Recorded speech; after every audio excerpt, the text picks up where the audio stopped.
Não foi o som da chave na fechadura, naquela tarde, que destruiu o mundo de Elanena Vance. Foi o silêncio que se seguiu. 15 anos de casamento, um império de 1.000 milhões, um nome que ecoava nos corredores das finanças e da filantropia. Tudo construído sobre uma fundação que ela acreditava ser de granito. Mas naquele dia, o seu marido Julian não voltou apenas para casa. Ele trouxe consigo uma bola de demolição na forma de uma jovem recatada e muito grávida. O que se segue não é apenas uma história de infidelidade. É a história do que acontece quando uma rainha empurrada do trono decide queimar o reino inteiro até ao chão. A propriedade dos Vance em Belair era menos uma casa e mais um monumento ao sucesso. Estendendo-se por 2 acres de encosta meticulosamente ajardinada, a mansão italiana era um testemunho do toque de Midas de Julian Vance.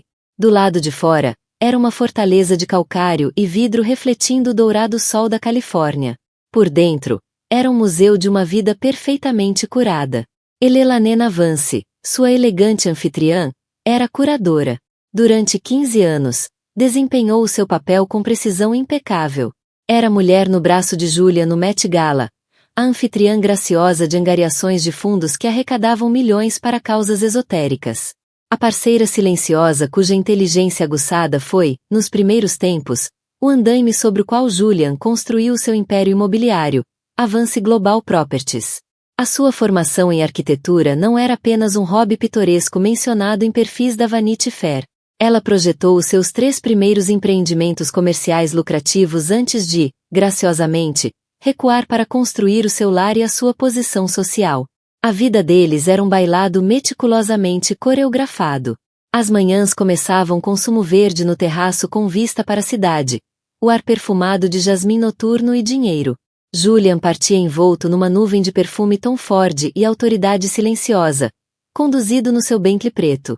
O dia de Elanena era um turbilhão de compromissos, provas com designers, reuniões com a Fundação Vance, chamadas com serviços de catering e planeadores de eventos. Ela era CEO da sua vida privada, e a sua performance valia cada um dos milhões associados ao nome de Julia.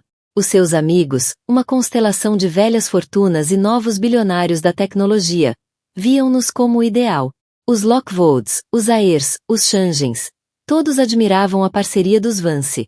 Elanena é a arma secreta dele, disse certa vez Michael Astor com carinho arrastado sobre um copo de Macallan de 25 anos. Ela faz com que ele pareça presidencial. E fazia mesmo. Ela suavizava suas arestas corporativas implacáveis, dava à sua ambição uma face filantrópica respeitável. Ela escolheu a arte nas paredes, um roto aqui, um de Koenig ali, não apenas pelo seu valor, mas pelas histórias que contavam. Histórias de paixão e tumulto contidas numa moldura cara e arrumada, tal como ela própria. As fissuras, claro, estavam lá, mas eram capilares, visíveis apenas para Elanena. Estavam nas chamadas noturnas que Julian começou a atender no escritório, com a porta firmemente fechada. Estavam na nova obsessão pelo telefone, com o ecrã voltado para longe dela com uma casualidade dolorosamente deliberada. Estavam na mudança subtil do seu toque, de possessivo e apaixonado para superficial e distante. Elanena, uma mulher que conseguia detectar uma falha estrutural numa planta 100 passos de distância, via todas. Mas fez o que qualquer investidor astuto faria. Esperou. Observou. Recolheu dados. Tinha sacrificado a sua própria carreira, o seu próprio nome, para construir a casa dos Vance. Não ia permitir que um tremor demolisse toda a estrutura. Ia reforçá-la, consertá-la, como sempre fizera. Numa segunda-feira à noite, uma semana antes do colapso, deram um jantar para um senador visitante. Elanena estava deslumbrante num vestido azul marinho da Dior que combinava com seus brincos de safira, um presente de 15º aniversário de Julia. Movia-se pela multidão de convidados. Uma palavra aqui, um sorriso deslumbrante ali, garantindo que cada copo estivesse cheio, cada conversa cintilante. Julian comandava a sala junto à lareira, a sua voz um murmúrio baixo e confiante. Contava uma história sobre uma aquisição hostil, e os homens à sua volta, titãs da indústria, riam. Ele cruzou o olhar com Elanena do outro lado da sala e ergueu o copo para ela. Foi uma performance pública de afeto, um gesto que arrancou sorrisos apreciativos de quem viu. Mas Elelanena viu a verdade nos olhos dele. A luz tinha desaparecido. Ele olhava para uma parceira, um ativo, não para a mulher que amava. O frio daquele olhar era mais profundo do que o ar da noite. Mais tarde naquela noite, enquanto retirava os pesados brincos de safira diante do seu toucador, Júlia entrou no quarto. Ainda vibrava com o sucesso da noite. Estiveste brilhante esta noite, disse ele, afrouxando a gravata. Foi uma boa noite. O senador pareceu impressionado. A voz dela era calma, medida. Ficou. Fechamos o negócio do projeto da zona ribeirinha no centro. Vai acelerar os licenciamentos.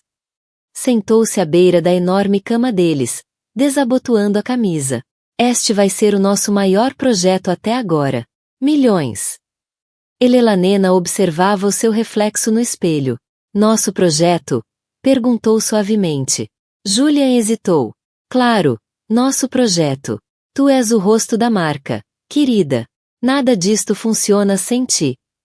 Foi a resposta errada.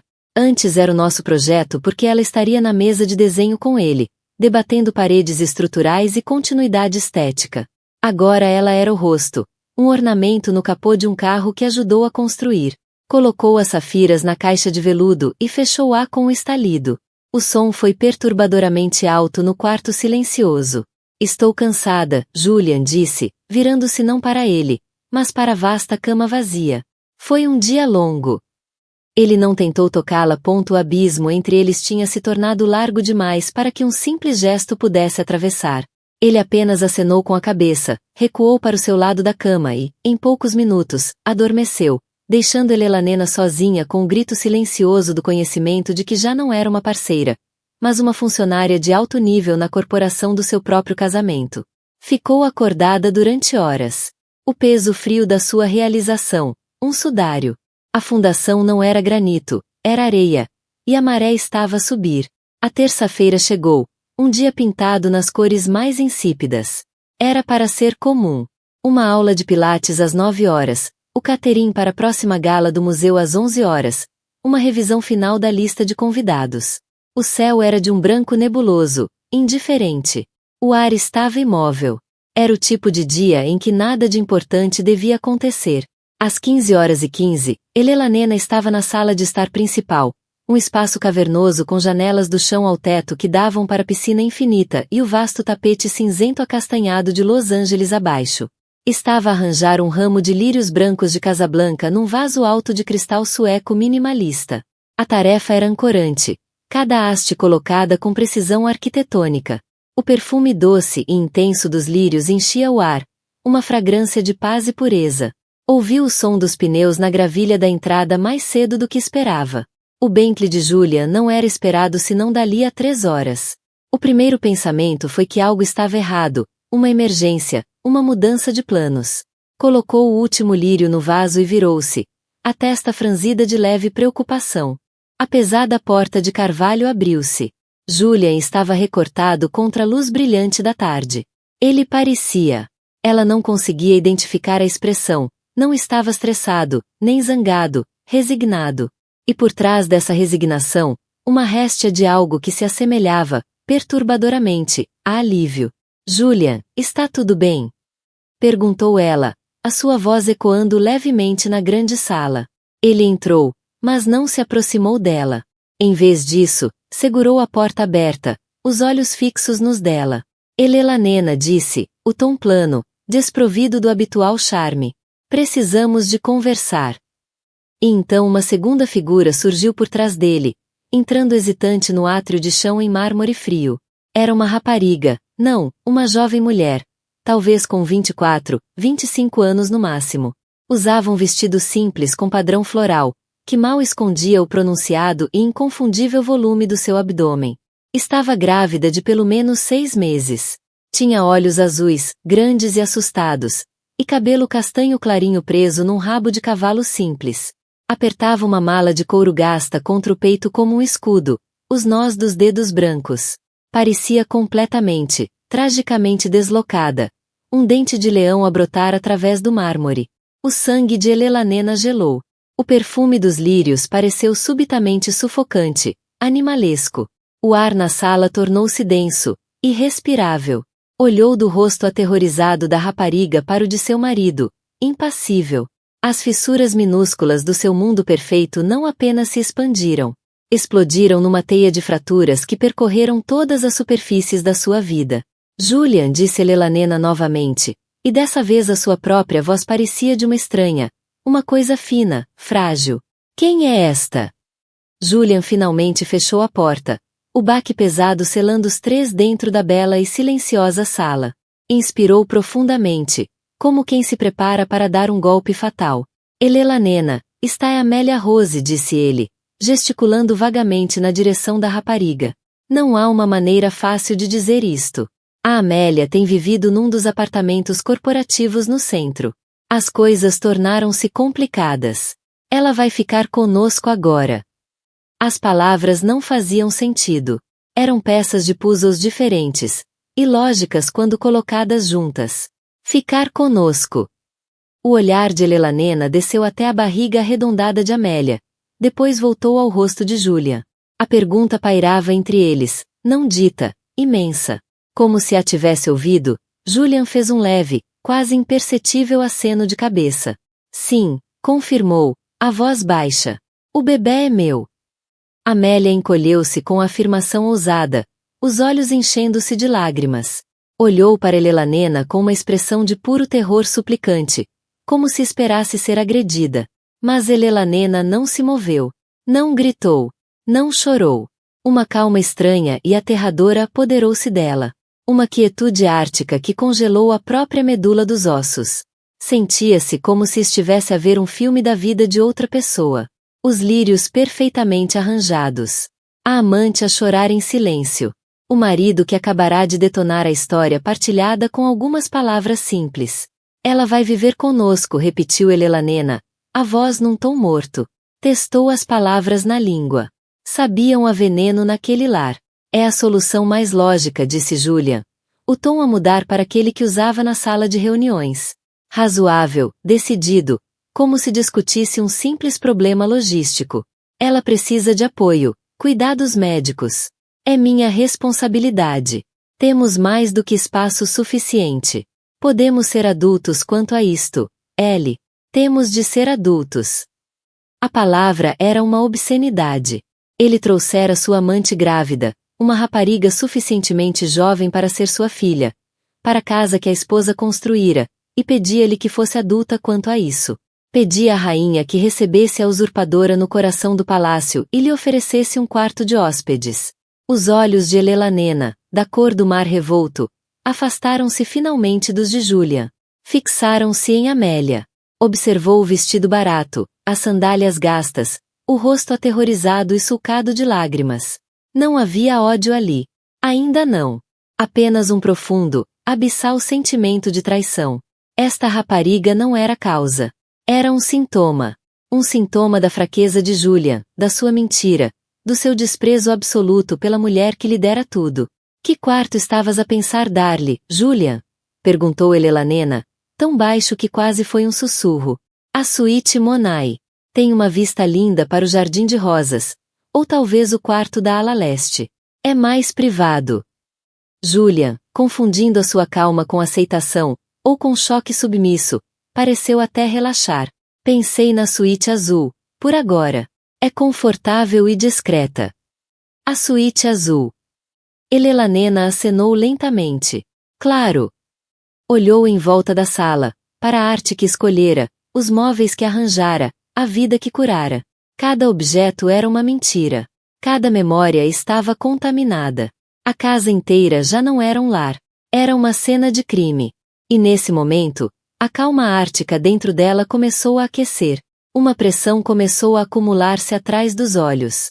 Uma força vulcânica que exigia libertação. Tinha sido a arquiteta, a curadora, a CEO. E quando um projeto é corrompido para além do reparo, quando uma coleção é construída sobre fraude, há apenas uma coisa que uma pessoa íntegra pode fazer: demolir. O primeiro som foi pequeno. Elenena virou costas a Julian e Amélia, de frente para a consola onde estava o vaso de lírios de Casablanca. Por um momento, tudo o que fez foi olhar para o seu próprio reflexo no mogno polido, uma máscara pálida e severa. Depois, com o movimento do pulso, tão casual que podia ter sido um acidente, empurrou uma pequena moldura de prata do rebordo da mesa. Caiu no chão de mármore com um leve tilintar. O vidro nem sequer quebrou. Era uma foto dela e de Julia em Aspen, anos antes, os rostos corados de frio e felicidade. Julian soltou um suspiro impaciente. Elelanena, não sejas infantil. Essa foi a palavra que selou tudo. Infantil. Elelanena inclinou-se lentamente, não para apanhar a moldura, mas para agarrar o pesado vaso de cristal cheio de lírios e água. Devia pesar uns 10 quilos. Endireitou-se, segurando-o com ambas as mãos. Olhou para as flores lindas e perfeitas, depois para Julia. Uma única lágrima, quente e furiosa, escapou finalmente, traçando um caminho pela sua face. Queres ver infantil, Julia? Sussurrou ela. E depois gritou. Não foi um grito de medo nem de dor, mas de pura raiva destilada. Um som primal que rasgou o silêncio catedralício da mansão. Enquanto o grito lhe saía da garganta, ela lançou o vaso. Voou pela sala numa arcada brilhante de água, vidro e pétalas brancas, e esmagou-se contra o centro da enorme janela de vidro que dava para a piscina. O impacto foi ensurdecedor. Um estrondo sônico de cristal estilhaçado e vidro a render. O vaso sueco, que valia mais do que o carro que Amélia provavelmente conduzia, vaporizou-se em 1000 fragmentos. Uma grande fissura em forma de teia apareceu na janela, irradiando do ponto de impacto. Água e lírios esmagados escorreram pelo vidro fraturado como sangue e entranhas. Amélia gritou, tropeçando para trás contra a parede. Julian ficou imóvel por um segundo, o rosto uma máscara de incredulidade. Elelanena, perdeste a cabeça? Mas Elelanena não tinha perdido a cabeça. Tinha-a encontrado. A barragem rebentara. 15 anos de compromissos silenciosos, de desfeitas engolidas, de sorrisos com os dentes cerrados, irromperam numa onda destrutiva de energia. Ela já não era Elelanena Vance, a anfitriã graciosa. Era uma fúria. Um anjo vingador da sua própria queda. Os olhos, selvagens e em chamas, varreram a sala. O olhar pousou na lareira de calcário. Em cima, alinhados, estavam os prêmios. Julian tinha recebido troféus brilhantes de bronze e cristal, placas que o celebravam como promotor do ano, homem de visão. Eram adereços no teatro do seu sucesso. Ela dirigiu-se à lareira, agarrou um pesado troféu de liderança global em bronze e usou-o como ariete. O primeiro obelisco de cristal que atingiu explodiu como um fogo de artifício. Smash! O segundo, uma placa de vidro, estilhaçou-se contra a pedra. Crash! Um por um, ela aniquilou cada símbolo da glória pública dele. Os sons da destruição ecoando a sua própria demolição interna. Para com isso, Elelanena. Para com isto agora mesmo. Julian soltou um bramido, avançando finalmente em direção a ela. Ela girou sobre os calcanhares, brandindo o troféu de bronze como uma arma. O seu rosto estava contorcido, belo e aterrador. Não me toques, rosnou ela, e o veneno na sua voz fez com que ele recuasse. Não tens esse direito. Já não. Virou-lhe as costas e passou o braço sobre uma mesa lateral, atirando ao chão uma coleção de ovos Fabergé antigos, cada um presente de aniversário inestimável. Estilhaçaram-se em salpicos de esmalte e ouro, os delicados cadáveres cravejados de joias deslizando pelo mármore. Ela era um tornado a devastar a própria vida. Moveu-se da sala de estar para a sala de jantar formal. A longa mesa de mogno estava posta para um jantar que nunca aconteceria. Agarrando a ponta da toalha de seda, puxou com força. Uma avalanche de cristal Waterford, porcelana Royal Doulton e talheres georgianos desabou no chão numa sinfonia catastrófica e ensurdecedora de ruína. Copos que haviam brindado senadores, pratos que haviam servido príncipes. Tudo se transformou em escombros cintilantes a seus pés. Julian e Amélia apenas conseguiam assistir em horror. Ele gritava o nome dela, um mantra sem sentido contra a tempestade. Amélia estava encolhida no átrio, chorando. Elelanena estava para além do som. Estava em missão. Invadiu o escritório de Julian. O seu santuário, o seu centro de comando. O ambiente cheirava a couro e arrogância. Sobre a vasta secretária repousava um modelo do novo projeto da Zona Ribeirinha, aquele de que ele tanto se orgulhava. Ela pegou nele e, com um grito gutural, atirou-o contra a parede, onde se despedaçou em 1000 fragmentos de ambição miniaturizada e falhada. Arrancou livros das estantes, não quaisquer livros, mas primeiras edições encadernadas em pele que ele colecionava como prova de intelecto. Esvaziou a secretária, lançando o portátil, os papéis, as canetas de tinta permanente caríssimas pelo ar.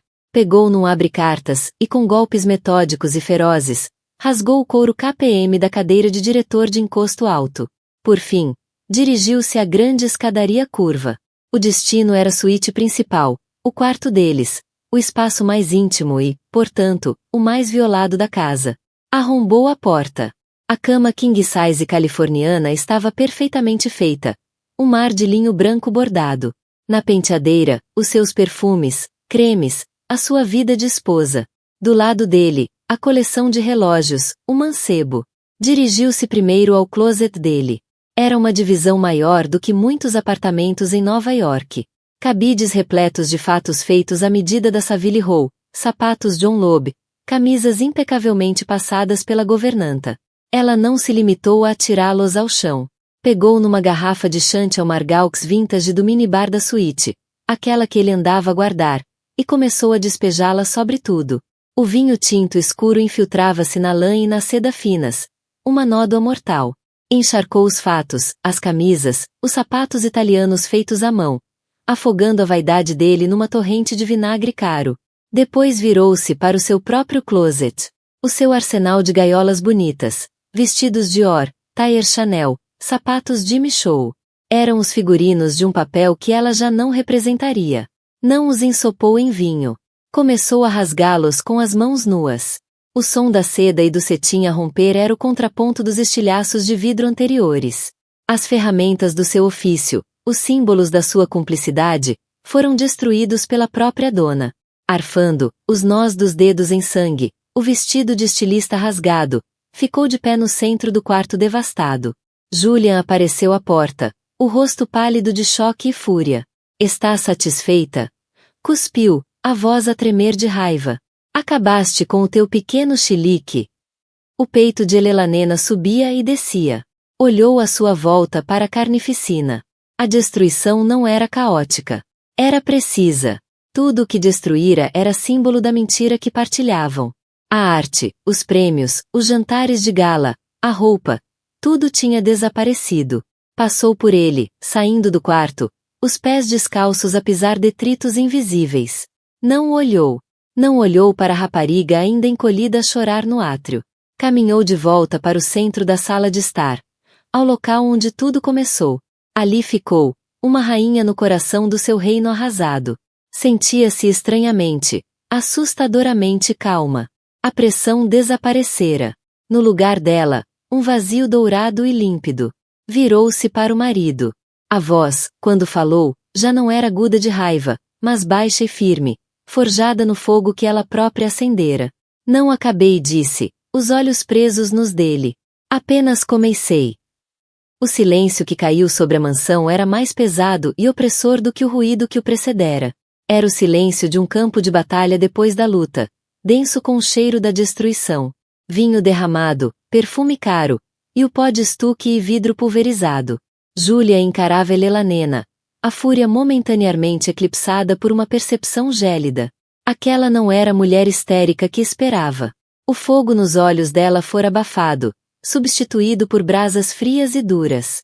A mulher diante dele, régia entre os escombros que ela própria criará, era uma estranha.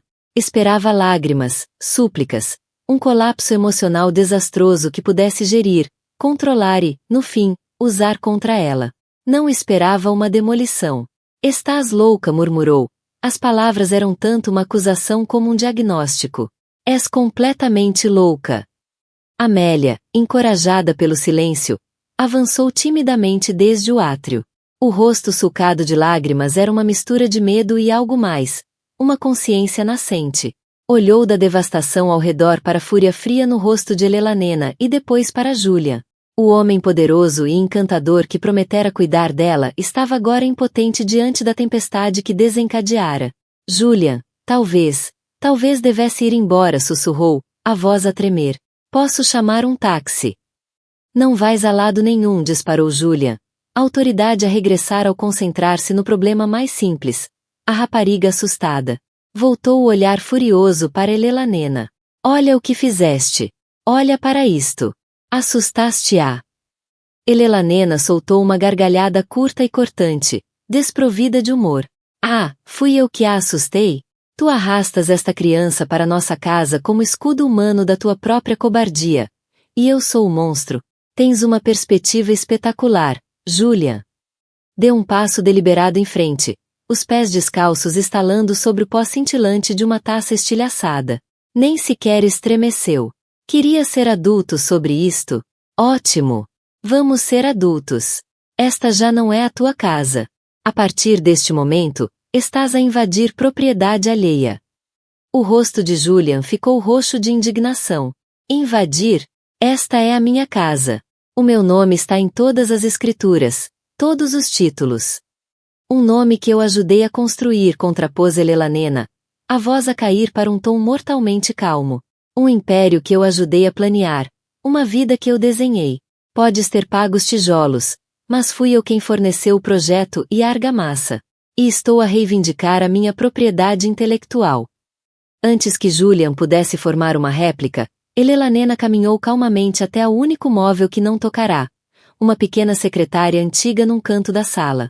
Abriu uma gaveta, tirou o telemóvel e marcou um número de cor. Julian observava um esgar a formar-se nos lábios. Quem estás a chamar? A polícia. Vai em frente. Eles vão olhar para isto e meter-te em observação psiquiátrica por 72 horas. Provavelmente será o melhor. Elelanena ignorou-o, pressionando o telemóvel contra o ouvido. Tocou uma vez. Isabela disse, a voz um paradigma de controlo. É Elelanena Vance. Sim, já passou muito tempo. Receio não estar a ligar para pôr a conversa em dia. Aconteceu algo. Não, estou bem. Na verdade, estou mais lúcida do que estive em anos. Preciso de ti. Preciso dos teus serviços profissionais. Um lampejo de inquietação cruzou o rosto de Julian. Isabela. Lembrava-se vagamente do nome. A dama de honor de Elelanena. Uma rapariga italiana fogosa que tinha ido para a faculdade de Direito. Quão depressa consegues vir à minha casa em Belair? Continuou Elelanena, os olhos presos nos de Julian. Sim, a residência principal. Houve uma perturbação doméstica e um problema de invasão que preciso que seja resolvido de imediato. Excelente! O código do portão é o mesmo. Vejo-te já. Terminou a chamada e pousou o telefone na secretária. Isabela? Perguntou Julian, tentando uma gargalhada condescendente. Estás a ligar a tua colega de faculdade? O que é que ela vai fazer? Processar-me por ser um mau marido? Isabela Rossi corrigiu Elelanena, o tom glacial. Não é a minha colega de faculdade. É sócia-gerente sênior da Rossi, Kleine e Associados. Especializa-se em divórcios litigiosos de alto valor e litígios empresariais. E neste momento, Julian, tu és a definição de um ativo de alto valor numa situação muito contenciosa. O sangue desapareceu do rosto de Julian. Isabela Rossi. Conhecia esse nome, não por Elelanena, mas pelas páginas financeiras. Era uma predadora. Uma lenda na comunidade jurídica de Los Angeles, conhecida por destruir maridos arrogantes e desmontar fachadas corporativas. ChatGPT cede. Ela era a advogada com quem homens como ele tinham pesadelos. O esgar desapareceu, substituído pelo frio pavor de um homem que percebe que calculou catastroficamente mal. Ele achava que estava a jogar xadrez contra um peão. Agora percebia que acabava de dar checkmate a si próprio contra uma rainha que tinha uma grande mestre no marcador rápido. Olhou para a destruição novamente. Aquilo não tinha sido um chilique. Foi uma declaração de guerra. Cada objeto estilhaçado era uma mensagem. Ele tentou desvalorizá-la, reduzi-la a uma governanta residente que acomodaria sua nova vida. Em resposta, ela destruiu sistematicamente tudo aquilo que representava o valor que ele compreendia. Dinheiro. Acabará de apagar milhões em ativos materiais do balanço como prelúdio para vir atrás do resto. Tem 5 minutos para tirar ela daqui, disse Elelanena, acenando com a cabeça na direção de Amélia. E os teus pertences essenciais da minha casa. Quando a minha advogada chegar, quero-vos aos dois fora. Não me podes expulsar da minha própria casa, rugiu ele, num último suspiro de autoridade fanfarrona. Queres ver? Respondeu Helena, a voz suave como aço. A campainha tocou, incrivelmente rápido. Era um som nítido e claro que cortou a tensão como uma lâmina. Os lábios de Helena curvaram-se no mais leve, e mais aterrador, sorriso que Julian alguma vez vira. Parece que os teus 5 minutos acabaram, disse ela. Não era Isabella Rossi. Eram 2 agentes fardados do LAP. A ameaça anterior de Julian materializou-se, mas não da forma como ele imaginava. Um dos vizinhos, ao ouvir o crescendo da destruição, ligara para a polícia. O rosto de Julian iluminou-se de alívio triunfante. Finalmente, disse, virando-se para os agentes. Graças a Deus que chegaram, senhores agentes. A minha mulher teve algum tipo de surto psicótico. Como podem ver?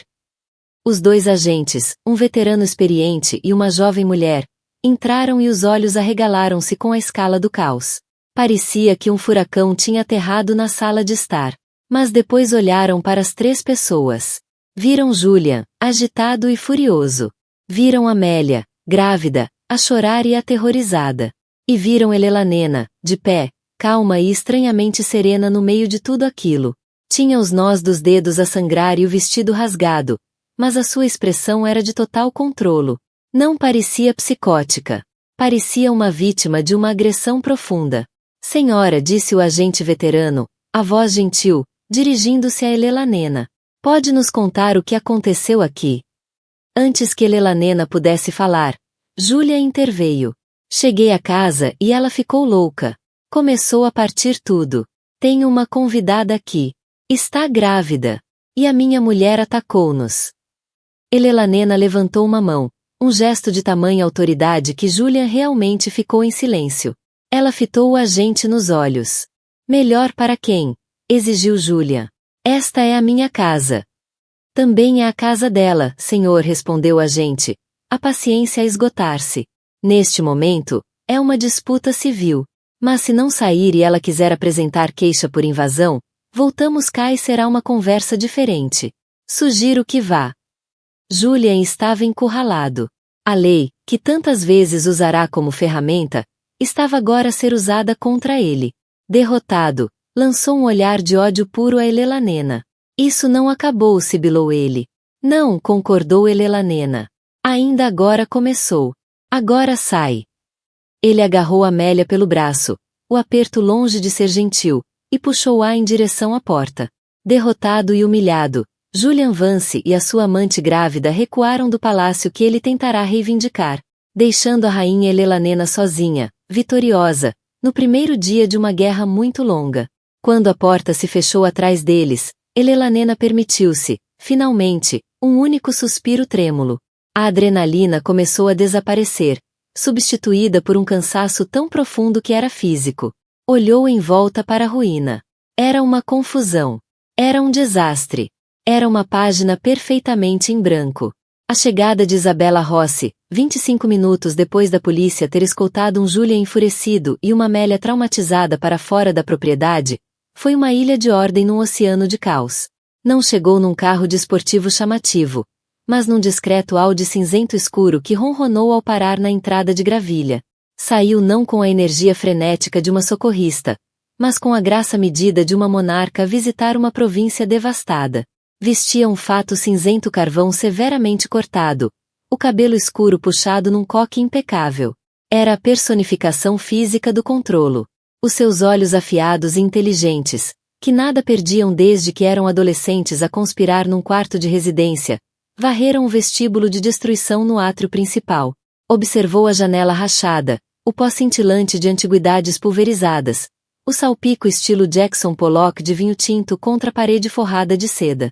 A expressão manteve-se impassível, mas um observador treinado veria a mente em funcionamento, não a lamentar perdas, mas a calcular vantagem. Helena estava encolhida no último degrau da escadaria, com uma manta de caxemira retirada de um quarto de hóspedes ainda intocado a envolver-lhe os ombros. Parecia pequena e frágil, um contraste marcante com a força elemental que fora uma hora antes. A adrenalina tinha saído, deixando para trás um cansaço que doía nos ossos, e os primeiros sussurros trêmulos da dúvida. Os sapatos Salvatore Ferragamo de Isabella ecoaram com passos nítidos no chão de mármore, um som que rasgou o silêncio feroz. Contornou um cadáver de uma consola Luís XV sem perder o passo.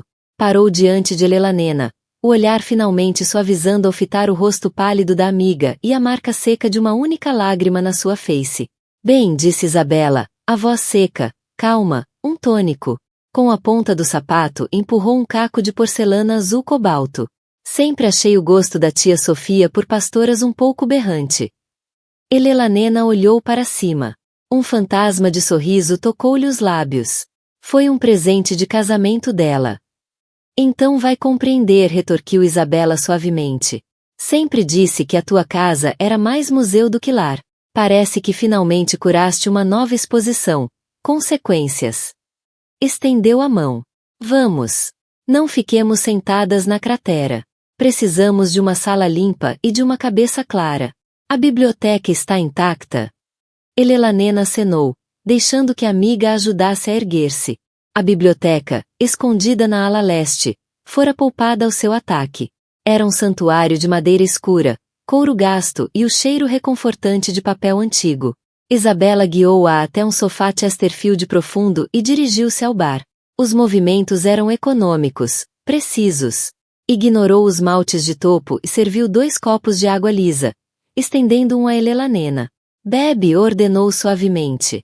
Agora sou tua amiga, e amo-te, e mais tarde teremos um colapso emocional digno congelado e filmes terríveis. Mas neste momento sou a tua advogada, e preciso que sejas uma testemunha, não uma vítima. Dá-me a linha temporal desde o segundo em que ouviste o carro na gravilha. Cada palavra, cada gesto. Não interpretes. Não edites. Só relata. Sentou-se em frente a Elanena numa cadeira de couro de encosto rígido, tirou um caderno de capa em pele e uma caneta de aparo da pasta e esperou. O simples ato profissional foi profundamente estabilizador. Elanena respirou fundo e começou a falar, a voz ganhando força enquanto relatava os factos do embate daquela tarde. Descreveu o tom plano de Julian, o silêncio aterrorizado de Amélia, a razoabilidade obscena da proposta para todos viverem sob o mesmo teto.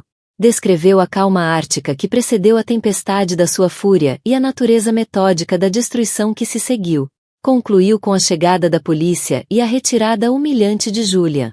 Isabella escutou, a caneta riscando ocasionalmente no papel. Não vacilou. Não ofereceu platitudes simpáticas. Era uma sismóloga a analisar leituras de um terremoto. Quando Elanena terminou, Isabella fechou a caneta. O erro fatal dele, disse, a voz cheia de certeza clínica, não foi o caso. Nem sequer a gravidez. Homens como Julian consideram isso passivos geríveis. O erro fatal dele foi subestimar o adversário. Esperava uma mulher a chorar, histérica, que ele pudesse sedar e controlar. Estava preparado para uma tragédia. Não estava preparado para uma insurgência. Eu perdi a cabeça, não foi? Sussurrou Eleanor, a dúvida a regressar. Não, corrigiu Isabella, inclinando-se para a frente com intensidade feroz. Ouve-me, eu. Não perdeste a cabeça. Focaste-a. Ele entrou aqui para obliterar a tua realidade, para te rebaixar de esposa carcereira na tua própria casa. Histeria teria sido rendição. Lágrimas, uma concessão. O que fizeste gesticulou vagamente na direção do átrio arruinado. Foi uma resposta tática. Não magoaste ninguém. Não fizeste uma única ameaça de violência física. Destruíste propriedade. E no estado de comunhão de bens da Califórnia, essa propriedade é tão tua quanto dele. Legalmente, é um ato de dissipação de bens conjugais, provocado, e eu vou argumentar com sucesso, por um ato de crueldade emocional extrema. Ele entrou nesta casa com uma clava psicológica. E tu respondeste incendiando a aldeia. É dramático, sim. Mas não é loucura. É uma declaração de intenções escrita em cristal estilhaçado. Deixou as palavras assentar, vendo o olhar caçado de Elanena começar a esmorecer, substituído por um lampejo do fogo frio de antes. Ele achava que te podia internar, continuou Isabella, a voz endurecendo. Esse era o plano. Pintar-te como desequilibrada, conseguir uma ordem de internamento de emergência e, enquanto recuperavas, os advogados dele apresentariam o divórcio, tomariam conta de todos os bens e instalavam um projeto grávido dele na tua casa. Tu, ao teres a clareza de me ligar e falares com calma à polícia, desmontaste essa estratégia antes que sequer começasse. Venceste a primeira batalha, ele decisivamente. Elelanena endireitou os ombros. A manta de cachemira já não parecia um conforto, era uma capa.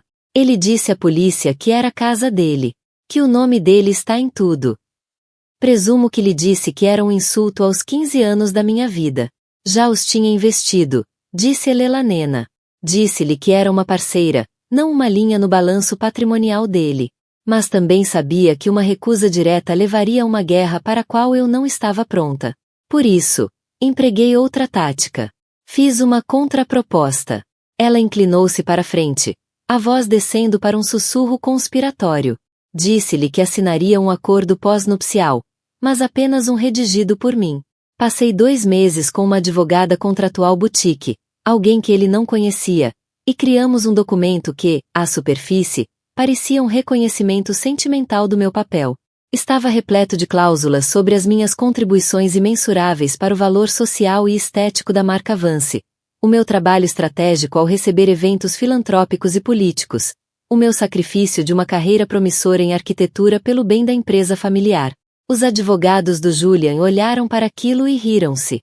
Disseram-lhe que era treta, um disparate emocional sem valor legal. Então, para apaziguar a esposa artística, ele assinou. Isabela estava agora inclinada para frente, o interesse profissional a dar lugar a um entusiasmo predatório. Eleanor, por favor, não me digas.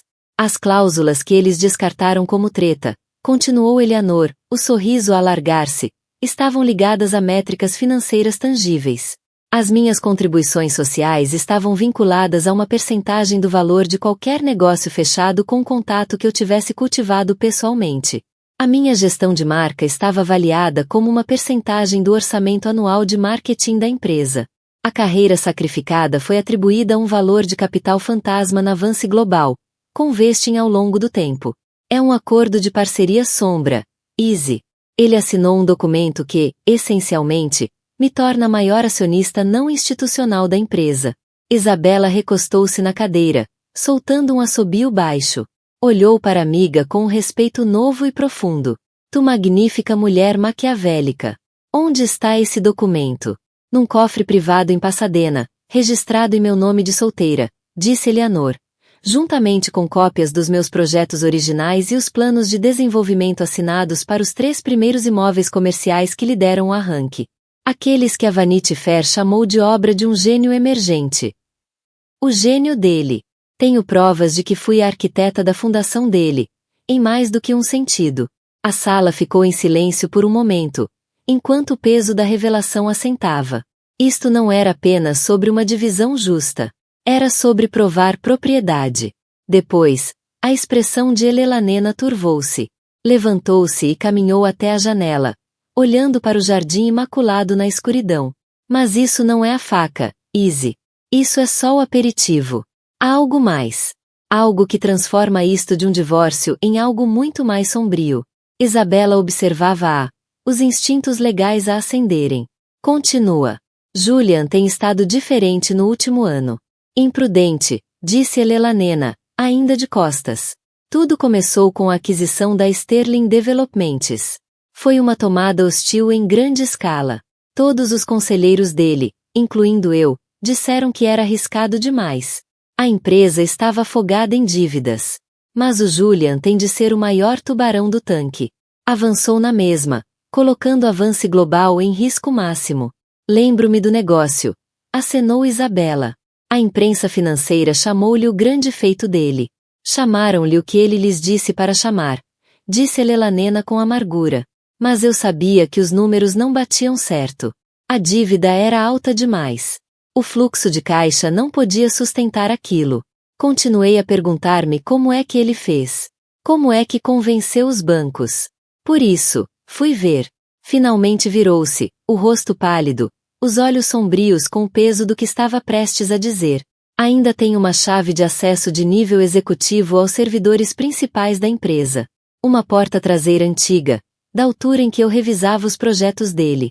Ele nunca pensou em revogá-la. Nunca pensou que eu a usaria.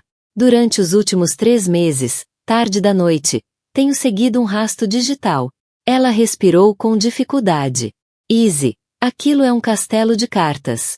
Ele falsificou toda a base financeira do negócio com a Sterling.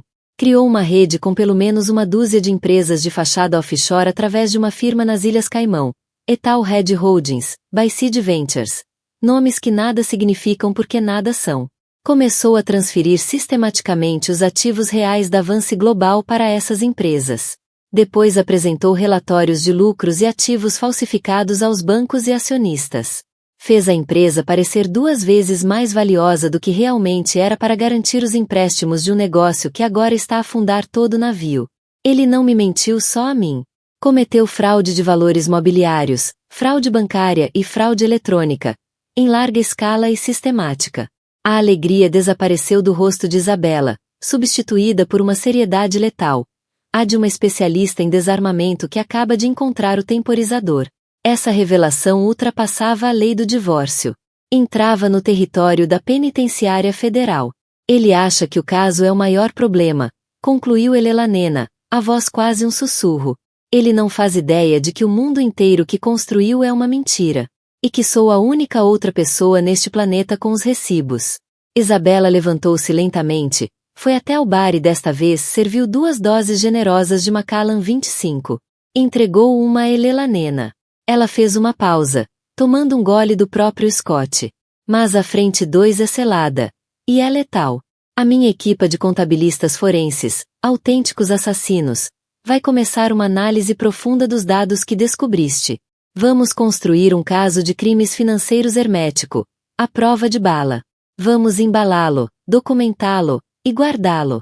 E quando ele estiver no fundo, atolado na lama do divórcio, vamos confrontá-lo, não com um processo, mas com um ultimato. Ou assina a entrega da participação controladora na empresa e tudo mais que queremos. Ou um pacote é entregue ao procurador federal e à SEC. Vamos dar-lhe uma escolha. Pobreza, ou prisão. Fechou a pasta com o estalido final, satisfatório. Ele não trouxe só uma bola de demolição à tua porta hoje, Elelanena. Ele entregou-te os códigos de demolição do universo inteiro dele. No fim, isto nunca foi sobre um vaso partido ou um fato arruinado. Foi sobre uma vida estilhaçada e uma promessa traída. A história de Elelanena Vance é um lembrete claro de que as pessoas mais silenciosas muitas vezes têm a força mais formidável, e subestimá-las pode ser um erro fatal. Ela não estava apenas a lutar por uma parte da fortuna. Estava a lutar pela sua identidade, pelos anos que investiu e pelo direito de não ser apagada. A sua jornada de esposa perfeita para uma potência que segura o futuro do marido nas mãos é prova de que, quando empurramos alguém até ao limite, essa pessoa pode descobrir que tem o poder de empurrar de volta, 10 vezes mais forte. E você? Acha que a reação explosiva de Eleanor foi justificada, ou ela foi longe demais? Conte-nos nos comentários. Se ficou cativado pela luta de Elelanena por justiça e quer mais histórias de drama, vingança e empoderamento, não se esqueça de clicar em gosto, partilhar este vídeo com alguém que precisa de ouvir, e, mais importante, subscreva o nosso canal e ative o sino para nunca perder uma história chocante.